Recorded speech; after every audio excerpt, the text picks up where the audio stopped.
Bon alors ça, c'est le carter moteur du petit Peugeot S55 que j'ai en restauration là, depuis un certain temps, et pour encore un certain temps je pense. Et c'était la boîte de vitesse, je voulais te montrer le fonctionnement de la boîte de vitesse. Alors c'est pas facile de viser et d'éclairer et d'avoir du net, tout ça en même temps, voilà, ça c'est pas mal. Alors je vais essayer de passer les rapports, là ici actuellement on est au point mort, donc j'entraîne à la main l'arbre primaire de boîte. Et l'arbre secondaire est bloqué avec la clé à molette parce que sinon il a tendance à tourner par viscosité. Et donc là voilà, on voit bien l'arbre primaire ici qui entraîne l'engrenage là qu'on voit au premier plan. Le crabot de seconde ici.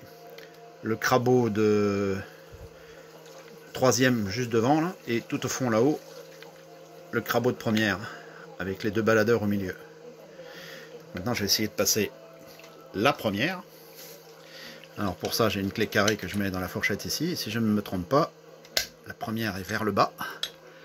Alors là elle n'est pas engagée complètement.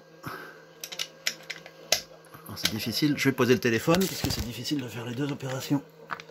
Voilà. Et du coup je retire ma clé à molette parce que maintenant mon arbre secondaire n'est plus libre.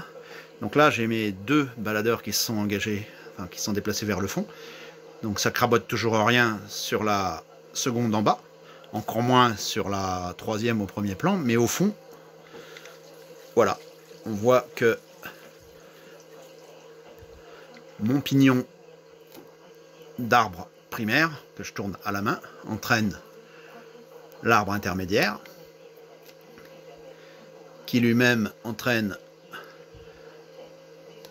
au fond le petit pignon de première qu'on voit tout au fond derrière, qui entraîne le grand pignon de première sur l'arbre secondaire, qui lui-même est craboté en rotation. Donc voilà, il est plus fou comme tout à l'heure, il est maintenant craboté, il est entraîné en rotation.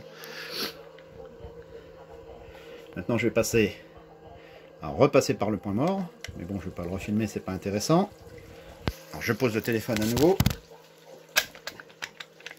et là je vais chercher la seconde. Voilà, j'y suis. Donc là je suis maintenant en seconde, d'accord. Donc on voit qu'on a libéré les crabots du fond là-bas, de première. Donc mon pignon, il est à nouveau fou là-bas sur son arbre. Mais par contre, on peut noter que le baladeur du bas, c'est un peu flou, voilà. Le baladeur du bas, il est venu craboter les petits crabots de seconde, là, sur l'arbre intermédiaire. Qui fait qu'en fait, il est plus fou lui-même, il est entraîné en rotation par l'arbre intermédiaire. Et donc, il entraîne le baladeur du dessus, qui lui est prisonnier en rotation de l'arbre primaire. Donc voilà, je fais tourner ma seconde. Alors maintenant je vais passer la troisième. On va essayer de le faire en live. On va voir les baladeurs se déplacer. Voilà. Mais bon, le problème c'est qu'il faut faire tourner les arbres en même temps pour que ça crabote. Voilà, là j'y suis. Donc j'ai à nouveau mes deux baladeurs qui sont déplacés, mais cette fois-ci complètement vers moi. Donc on voit bien les crabots de première là-haut tout à l'heure qui sont évidemment complètement libres. On ne les distingue pas, mais de l'autre côté du baladeur du bas, il y a les petits crabots carrés là qui sont libres maintenant. Et le baladeur du haut, il s'est engagé complètement dans les crabots de troisième qu'on aperçoit là. Voilà, et là, j'ai le plus long rapport de transmission entre mon arbre primaire et mon arbre secondaire. Et on voit bien là-haut le pignon de première qui est fou sur son arbre secondaire. Voilà, voilà. Alors, je vais essayer de rechoper le point mort en repassant par la seconde, forcément. Ah bah, je crois que j'y suis. Non, j'y suis pas direct. Voilà, là j'y suis. Point mort. Donc là, si je remets ma clé à molette de l'autre côté pour bloquer l'arbre de sortie, je suis à nouveau libre. L'arbre secondaire ne tourne plus. Voilà. Fonctionnement de la boîte du S55 Peugeot de 1957 je crois. Voilà, bisous à tous, salut.